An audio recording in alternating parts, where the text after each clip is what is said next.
আপনারা দেখেন রাস্তা কখন দখল করতে হয়, যখন সরকার কথা শুনতে চায় না। আপনারা কি সরকারের মধ্যে কোনো ফেসিবাদী আচরণ দেখতে পেয়েছেন? আপনাদের কি রাস্তা বন্ধ করে দিয়েছে?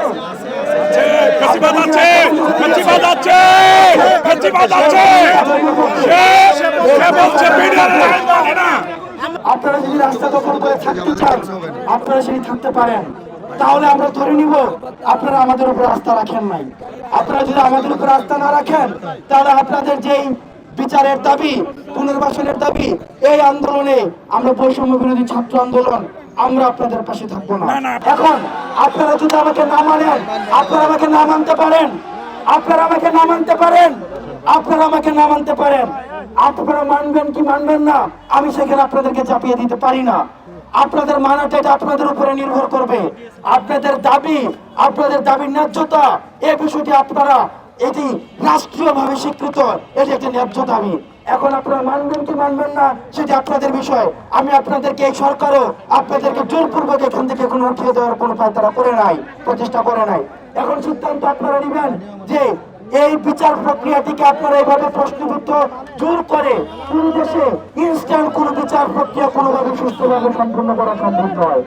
এখন এই সিদ্ধান্ত আপনারা নেবেন, আমরা এমন একটি বিচার প্রক্রিয়ার দিকে যাব যে বিচার প্রক্রিয়া নিয়ে কিছুদিন পরে আবার প্রশ্ন উঠবে, নাকি আমরা আইন মন্ত্রণালয় সহ অন্যান্য মন্ত্রণালয়কে আমরা যথেষ্ট সময় দেব। আপনারা আমাকে নাই মানতে পারেন, আপনারা আমাকে না মানতে পারেন,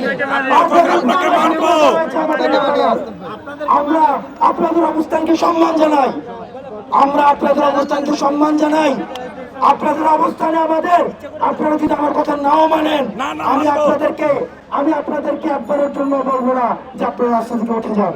আপনারা দেখেছেন রিটায়ার্ড যে আর্মি অফিসার রয়েছে, উল্লেখযোগ্য সংখ্যক অনেক আর্মি অফিসার রয়েছে, তাদেরকে আমরা আপনাদের পাশে যুক্ত করেছি। তাদেরকে পাশে নিয়েই আমরা একটি সুষ্ঠু এবং সর্বজন গ্রহণযোগ্য একটি বিচারের দিকে যাচ্ছি। এখন এই সিদ্ধান্ত আপনারা নেবেন, আমরা কি এমন একটি বিচারের দিকে যেতে চাই যে বিচার কিছুদিন পরে প্রশ্নবিদ্ধ হবে, নাকি আমরা এমন একটি বিচার দিকে যেতে চাই আলোচনা সাপেক্ষে?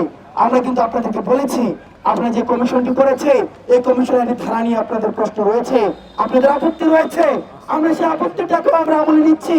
সেই জায়গা থেকে আপনারা সেটিকে সংশোধনের জন্য আপনার আলোচনার মধ্য দিয়ে আপনার আইন মন্ত্রণালয়ের সাথে বসুন, স্বরাষ্ট্র মন্ত্রণালয়ের সাথে বসুন। আপনারা দেখেন রাস্তা কখন দখল করতে হয়, যখন সরকার কথা শুনতে চায় না। আপনারা কি সরকারের মধ্যে কোনো ফেসিবাদী আচরণ দেখতে পেয়েছেন? আপনাদের কি রাস্তা বন্ধ করে দিয়েছে?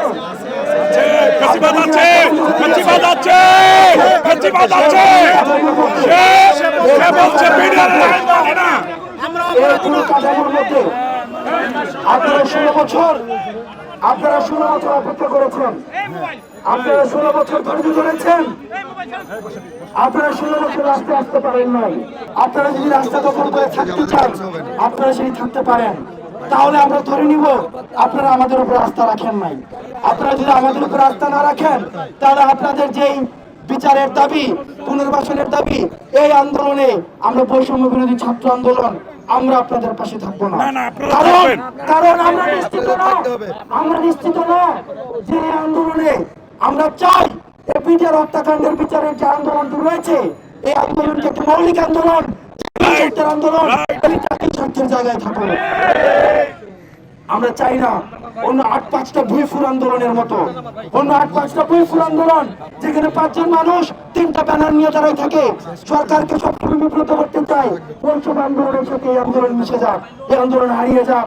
বরং এটা আমাদের সার্বভৌমত্বের প্রশ্ন, আমাদের আধিপত্যের বিরুদ্ধে আমাদের লড়াইয়ের প্রশ্ন। আপনারা যদি সবাই আমাদের বিরোধিতা করেন, আমরা আমাদের জায়গা থেকে, একজন বিডিআর ফ্যামিলিও যদি আমাদেরকে সমর্থন না দেয়, তাও আমরা এই পিডিআর হত্যাকাণ্ডের বিচার, আমরা বৈষম্য বিরোধী ছাত্র আন্দোলন নিশ্চিত করার জন্য আমরা একাই মাঠে থাকবো। আপনারা যদি সবাই আমাদেরকে ডিজন করেন, আপনারা যদি সবাই আমাদেরকে স্লোগান দেন, আপনারা যদি সবাই আমাদেরকে অমান্য করেন, তাও আমরা এই সার্বভৌমত্বের প্রশ্নে বৈষম্য বিরোধী ছাত্র আন্দোলন অবশ্যই থাকবো।